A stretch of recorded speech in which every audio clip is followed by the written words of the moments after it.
Jay leads the security practice here at Fathom Healthcare. Jay, thanks for joining us. Hi, Bill. Thanks a lot for having me.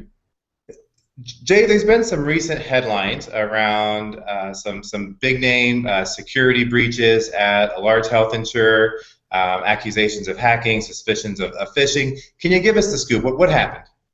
Yeah, this is basically how it all went down with Anthem. An Anthem IT employee was just doing some basic monitoring like they always do and saw a lot of data moving around to places that really it shouldn't be doing. And this person then realized that his own credentials were being used to move this data around, and that's when he realized my account has been compromised. We may have a very serious hacking situation on our hands.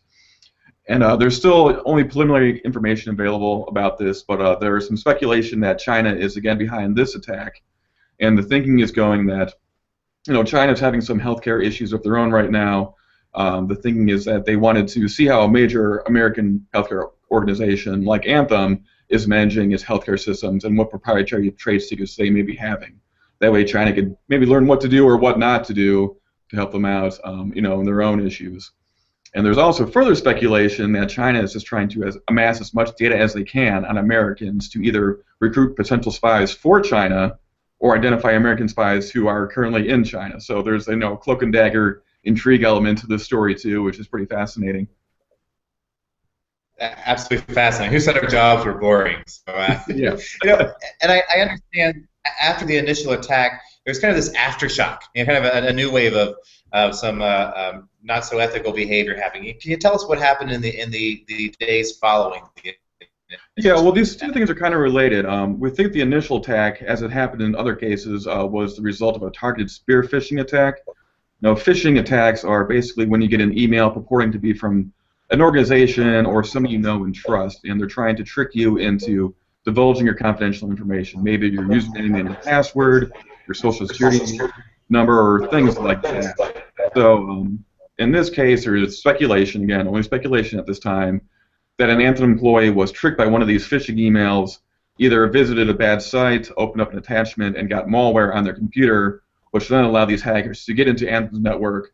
They kind of figured out, the information that they wanted to get, where it was at, and were then able to start exfiltrating that data. Now, related to that, after Anthem realized they had been hacked, they notified all of their customers to say, we've been hacked, here are the steps we're taking, here's what you can do. Other hackers realized that Anthem was sending out these emails and then created new phishing emails that seemed like it was being sent from Anthem to people who had been hacked, again trying to trick them into giving up information that they didn't need to. So there was the initial attack on Anthem and then some attacks of opportunism following up from it. Great. And anytime things like this make headlines, immediately I think people go to they start spending. They buy hardware, they buy software, they look for technical solutions. I know when you and I have spoken about these in the past, your opinion differs a little bit. So what do you think the biggest risk is to an organization? Yeah, you can spend as much money as you want on state-of-the-art technology, and it will definitely help, but by far the greatest threat to your organization is, unfortunately, your employees. As soon as they visit a bad site or click a bad link, open up an attachment they're not supposed to, that can allow hackers to get into your system.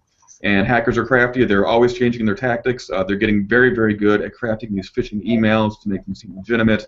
The malware they use is always changing.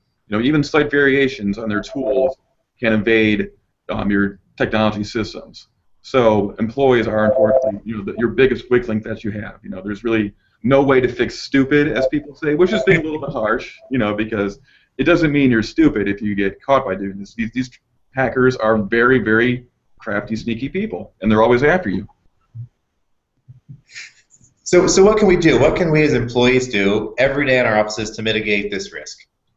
Well, first of all, just always be careful of what you're clicking on. If you get an email and you think there's anything suspicious about it at all, don't click on the links in there. Forward it on to your IT team, your information security team, and just let them know that you have concern about it. In these cases, it's way better to be safe than sorry. You do not want to be the one person who is kind of directly responsible for a big hack like this. Also, just be aware of what information you're putting out there online. Anything you put online, anybody can find. So, Bill, let's say you go on your Facebook and you say you live in Columbus, Ohio.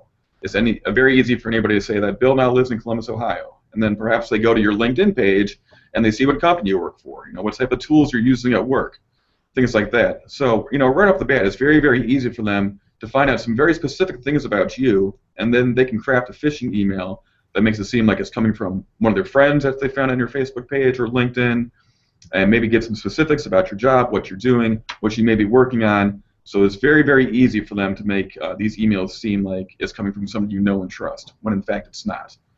And then they dupe you like that. You either click on that bad link, open a bad attachment, and they're right into your network. Very logical when you explain how that whole process works.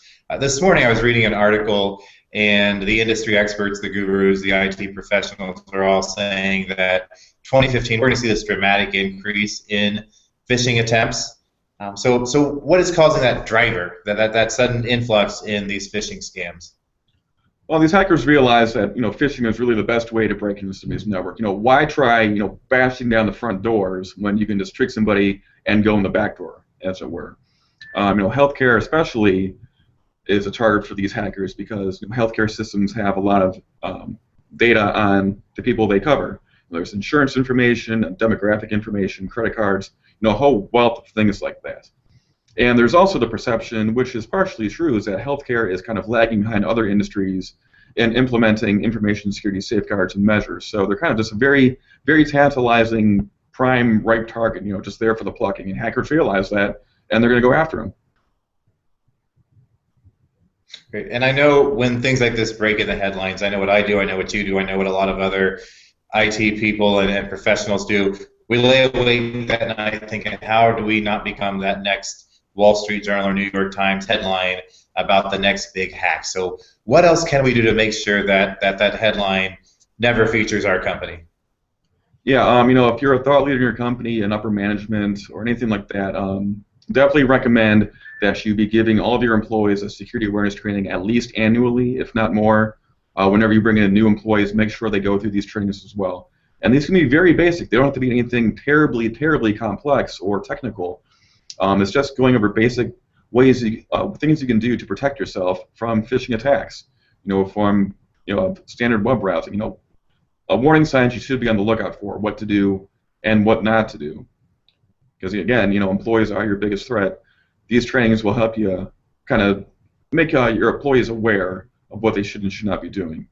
And kind of going along with that, there are a number of vendors out there now who offer kind of phishing awareness tools you can use. What these people do is actually send phishing emails to your employees, and then you can get reports to see maybe who are there repeat offenders who are always clicking on things like this.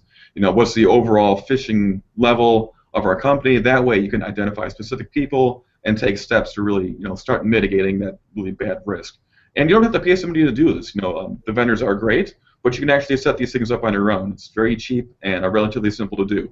So if you start doing your trainings, especially the phishing stuff, you're really, really going to lower your attack surface. And it's something I definitely recommend everybody should start doing if you're not already.